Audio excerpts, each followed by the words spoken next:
Hey, happy hour on a Monday from our favorite place in Sioux Falls, the Orion Pub in downtown Sioux Falls. Favorite, not the only place we like, just favorite. John Gaskins opening the show today with Patrick Lalley because one of the most influential people and impactful people in the history of Sioux Falls, the state of South Dakota, and certainly on our sports scene, especially the last 20, 25 years.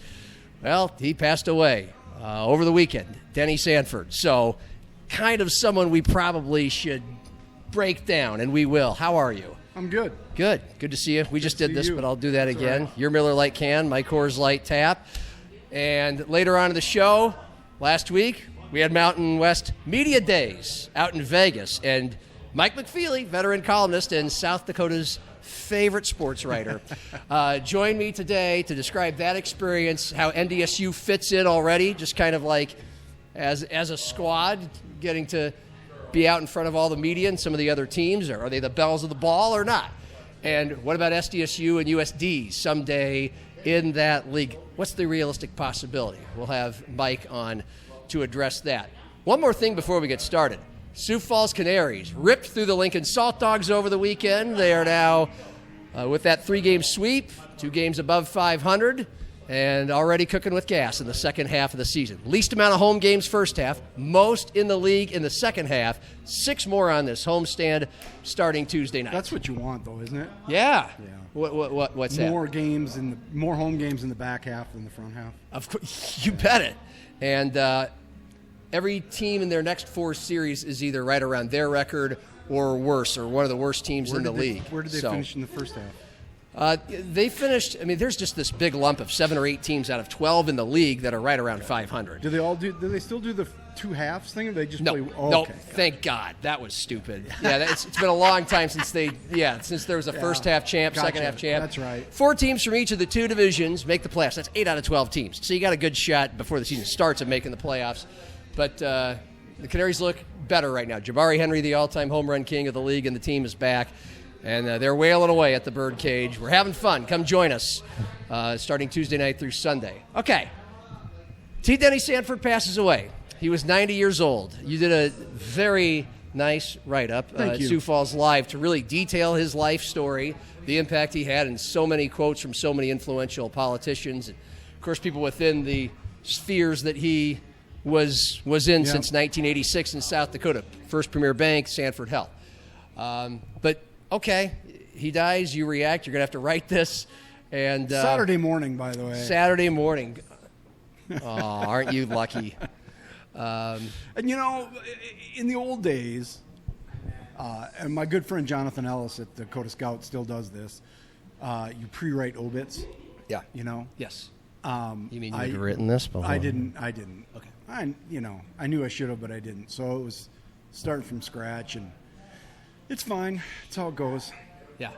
Man was worth, at nearest count, $2.4 billion, but he had given $2 billion to the Sanford Health system across the upper Midwest. Nearly $2 billion. And that's why my story was also on the front page of the Fargo Forum Sunday. Yeah. All right. And my photo. I was very proud of myself. Okay, well. And I don't know if that's the printed one or not. I have no idea how that works. But that's a testament, of course, Denny Sanford and the Sanford Health sphere certainly spread to Fargo, very influential in that community as well. I wrote a separate story for them. Okay. All right. I wrote a North Dakota, Minnesota version. Yeah. For my friends in forums. So we'll get to the sports part since this is a sports show, but there's so many layers to T. Denny. Yeah. And you've got. I just thought I'd dive into this. No, I think that's important. I really do. Well, here's my thought and why I just chose this as the lead topic for the show today. It appears, and I've got a statement from John Schimmel, the USD athletic director. I'm awaiting Justin Sell from SDSU. Yep. I just don't think there's any way. I think you can speak to this. Your alma mater, USD, and South Dakota State would not be in Division I, would not be in the FBS. They would not be there without T. Denny Sanford. Did he personally donate millions upon millions of dollars of his own money to these programs? No. Well, no. Some. But Sanford Health, the health system. And one Mr. Dana J. Dykehouse. Well, certainly at SDSU, for sure, for Dana J. Dykehouse. You just cannot underestimate that. And Dana J. Dykehouse, of course, worked for T. Denny Sanford, Still, and was basically given the keys to the castle at First Premier Bank. Dana Dykehouse and Miles Beacom. If you want to see the sort of secondary effects of T. Denny's, the fortune from the credit card business, which you can quibble with that, but just look at everything that's named after those two guys, right? Beacom, the business school at USD, they've got a Beacom Center up at DSU where he graduated from. Not to mention, like the Scott Jones family, whatever they put down there for named after Jonesy, was financed by Sam. I mean, you keep. It's just one after another. So here we go. I mean, I just looked up a few from what I could gather. Yeah. And it's so obvious. I mean, people who live in Sioux Falls understand how influential the Sanford name is because it's freaking everywhere in town. And people and get all mad over about it. Well, that's something I want to dive into if we have time. Yep. But the Denny Sanford Premier Center, $20 million of Denny Sanford's money in partnership with First Premier Bank went to the $117 million cost of building that facility, which obviously has been able to house the Summit League tournament and so many other events, NCAA events for sure. And you look down in Vermilion, the Sanford Coyote Sports Center, their brand new basketball, volleyball, indoor, not all-purpose, but many-purpose facility. $20 million of that came from Sanford Health. That, like the Denny Sanford Premier Center, is why the Sanford name is on that. That's $20 million out of $73 million that cost to build in Vermilion. Also there, Bill Gasson, of course, took over for Kelby Krabanoff as the CEO for Sanford Health. That became the health system, Sanford Health, of course, in 2007 after T. Denny Sanford gave $400 million to the then Sioux Valley Health Center. And Gasson, also a USD football player. Yeah. Yes. So the new Gasson Family Fieldhouse, which is the new track and field facility, the lead gift was $20 million directly from T. Denny Sanford. Bill Gasson's family gave $1 million of their own money. Miles Beacom, you've mentioned him, $500,000. The Sanford Sports Complex. I couldn't look up exactly how much money comes from Sanford Health to build that, but in 2021, when they added the 18 outdoor turf fields, baseball, softball, and soccer, $50 million from Denny Sanford. And I think here's an important point, okay?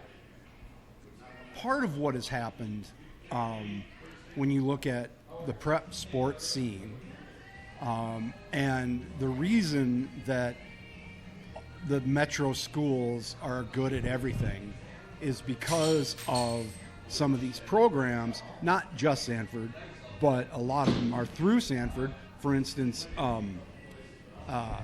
your good friend, the football program he has, Curtis Riggs? Curtis Riggs. Thank you. Sorry, Curtis. Curtis Riggs, his football program, Yep. their baseball academy is very big. It's produced a lot of just the strength and conditioning and agility training.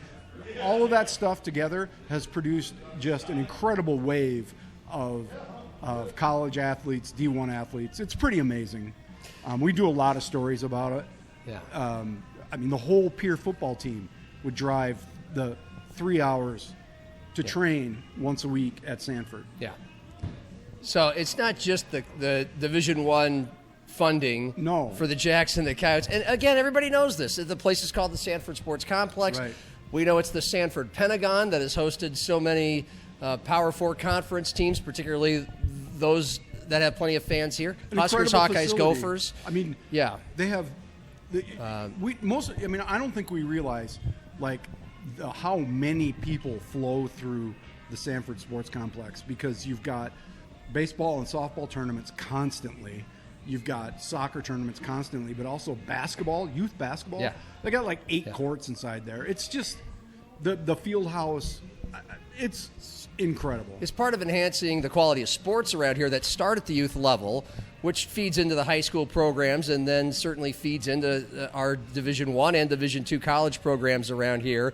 There's a massive advantage in Sioux Falls over the rest of the state, every other community in the state, as far as the training the athletes get here to make the teams here, especially in football where it's a numbers game, dominant. A sport like basketball can cancel that out. Huron won the state boys title. Sure. But it's but those kids so much has been elevated in the last 20 years. The main kid on that team was an AAU player who plays with the. I mean, it's just there's tentacles. Yeah. I mean, Rapid City is in this position now where they're trying to build their own sports complex. Yeah. Right, and it's a lot of money. The Sanford International Golf event, known as one of the best on the Champions Tour because it has some of the biggest crowds. The title sponsorship for Sanford, not publicly disclosed as far as how much money they pay for that. And the same is the case for the Summit League basketball tournaments in Sioux Falls, which, I mean, for one, it was, we talk about the tentacles. Denny Sanford, without his money, without the millions and millions he made from First Premier Bank, which he started in 1986, none of this is possible. Sanford Health comes into play because he gave $400 million up front in 2007 to help, for one, cure type 1 diabetes. His mother died of breast cancer when he was 4. So, I mean, but the tentacles, the influence of Kelby Krabanoff, who was running Sioux Valley Health Systems at that time up through 2020, and then, of course, Dana J. Dykhouse, and that's partly why Sanford is such a big name and First Premier is for SDSU because, of course, Dana J. played football for the Jackrabbits. But it just goes on and on with some of these other things. The Summit League offices moved to Sioux Falls because Sanford Health, they're on the grounds of the Sanford Sports Complex, and Sanford Health, obviously, the title sponsor to bring the Summit League tournament, maybe the biggest sporting event the city has annually, here to Sioux Falls. Wouldn't happen without Sanford Health. Doesn't happen without Sanford. There is a business reason behind it, and with the sports complex, and that's sports medicine. Yeah. And it's a big business, and sometimes people miss that part of it. Like, well, why are they spending all this money? Well, because a kid that's playing on a Sanford team is more likely to end up in a Sanford facility if they blow their ACL. Yeah. You know what I mean? And the college athletes, and just everything, one on top of the other. Yeah. It's been joked about, especially during the time when Augustana was making a push to go to Division I and to join the Summit League. Yeah. Sanford Health, and again, Kelby Krabanoff, a major supporter. Kelby wanted them to do it. Of course, he was the driving force, and he was the CEO of Sanford Health. And at that time, it was like, well, this is going to happen because anything Kelby wants to do and Sanford Health wants to do, they do. Yeah. The Summit League tournaments, the Sanford International, and so if Augustana wants to do it, they'll do it. And there was a line that I know from people who worked in Augustana, in their sports department at the time, who just said, we just keep getting told the money's going to be there. Yeah. The money's going to be there. Don't worry about the money. Well, I mean, look, Augustana didn't get into the Summit League, and that's a whole other topic. But that's kind of the influence that Sanford had. There, and look, money. It's money. Yeah. I mean, of course, and it's some measure, because immediately when my story publishes, when any story publishes, there's immediate people just there's a vitriolic reaction to T. Denny. Okay, and let's get to that, because the joke back then was when things were really rolling, let's just name the city Sanford. Let's just rename it Sanford, because it's just all over the place anyway. I wrote a column about that. We haven't even gotten to the millions of dollars he has given to the State Theater downtown to help revitalize. I mean, downtown's great without it, but it's awesome. A physical example. The Great Plains Zoo, the Jacobson Plaza, which is a wonderful connector from downtown to Falls Park, where kids get to go to play, adults get to go to eat and drink. The USD School of Medicine, kind of important. Moved it to Sioux Falls. All of that. But people still, now, there's the child pornography investigation case, but I think there was plenty of controversy with Denny before the child pornography investigation. And I addressed it in my story. You have to address it because it's real. I mean, there were 2 search warrants, but no charges. So, I mean, we don't know anything. Yeah. There's speculation as to why there were no charges, but we can't sit here and recklessly speculate. I don't know why there were no charges. I mean, his lawyers claimed that. His lawyer was Marty Jackley, by the way. Who, he's a pretty good lawyer. Which is interesting, the Attorney General. But their lawyers claimed he was hacked. We don't know if that's true or not. But why? Why is it always drawn ire? The man who, as Governor Larry Roden would say, is the greatest philanthropist in South Dakota history, and I don't think that's an outlandish remark whatsoever. No. A key reason South Dakota has such a strong culture of philanthropy. Tony Veneisen, the lieutenant governor. That's true too. So the fingerprints are everywhere, and they're mostly good, helping people get well through medicine and certainly enhancing the quality of life, which has vastly included sports.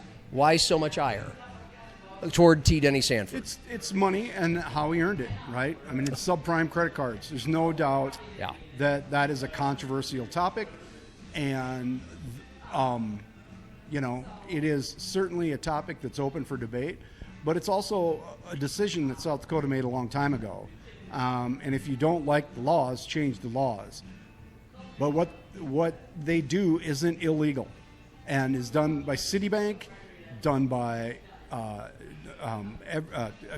Wells Fargo. Why do you think there's so many banks here? Everybody is taking advantage of that. So this one just happened to be a South Dakota company, so all the money ended up here.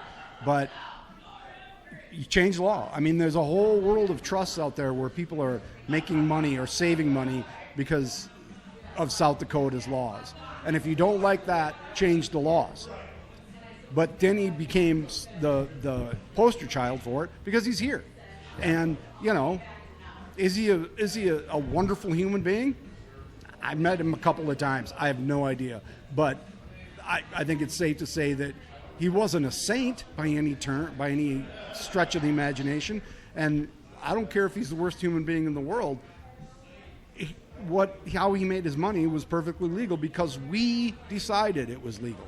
Right. Well, Bernie Sanders, a lightning rod in his own right, probably not a very popular guy overall in South Dakota, but he calls it extortion and loan sharking, the subprime lending that is the backbone of Premier Bank Card. Nothing different from gangsters who choose to outrageously high prices for loans and who break kneecaps of those who can't pay them back. Yeah. That's what he compared the business that Denny Sanford made his billions off of. Yeah. But those billions went to improving, no doubt, the quality of life and the quality of sports in our state. And I'm not saying it's the right decision, but it's a hard thing to turn down. I mean, it's very controversial outside of T. Denny and the whole entire country. I mean, the Sackler family, who invented and marketed OxyContin, okay, they did things purposely that killed people. Yeah. There's no doubt about that. I got books you can read on that. Wow. Their name got taken off of everything. Yeah. Is that analogous here? I don't think so. So if you're upset about how T. Denny made his money, and that's legit, change the law. Okay. Anything else about his legacy that we should include before we finish? No, he's always going to be that lightning rod. I mean, it's just, that's the way it goes. That's you get the legacy you deserve. Okay. I'll just say it again, as somebody who's been covering sports around here and enjoying them too. I enjoy the Sanford International. I enjoy the Summit League men's and women's basketball tournaments. I enjoy SDSU and USD being at the level of sports that they are. They're not hoisting those trophies. I'll say it. They're not in Division I. We're not going through this kind of sports renaissance and boom of the last 20 years. Not possible. Without T. Denny Sanford. Well, maybe. No, not at all. I don't think so. Okay. I think we've done it. Good job. Anything else? No. I just asked you. Fun.